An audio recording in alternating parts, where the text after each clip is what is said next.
Hi అండి. ఈరోజు మన వీడియోలో ఈజీగా ఎగ్ దోశను చూపిస్తున్నాను, చూసేయండి. దానికోసం అయితే దోశపిండి బ్యాటర్ ఎలా ఉండాలి చూసారా? ఇలాగా ఇప్పుడు ప్యాన్ పెట్టేసి ఆయిల్ వేసేసి ఆనియన్తో రుద్దండి. ఆనియన్తో రుద్దినట్లయితే దోశ అయితే ఎక్సలెంట్గా వచ్చిద్ది.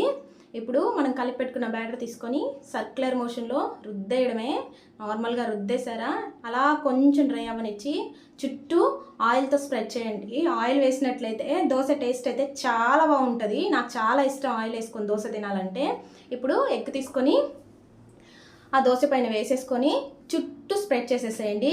ఈక్వల్గా దోశ మొత్తం ఈ ఎగ్ని స్ప్రెడ్ చేసేసేయండి. ఇప్పుడు చిటికెడంత పసుపు, చిటికెడంత కారం, ఉప్పు కూడా వేసేయండి. నా వీడియోలో అయితే ఉప్పు వీడియో తీయడం స్కిప్ అయిపోయింది, సో నేనైతే వేసాను. చూడండి, ఇలా స్ప్రెడ్ చేసేసుకోండి. వేసిన తర్వాత దాని మీద మనం ఇంట్లో చేసి పెట్టుకున్న కారం వేసి 2 సైడ్స్ బాగా కాలనివ్వండి. అంతే, మన ఎగ్ దోశ అయితే రెడీ అయిపోయింది. చాలా టేస్టీగా ఉంటుంది, పిల్లలు కూడా ఇష్టంగా తింటారు. నా ఛానల్ మీకు నచ్చినట్లయితే లైక్ చేసి, షేర్ చేసి, సబ్స్క్రైబ్ చేయండి. Thanks for watching.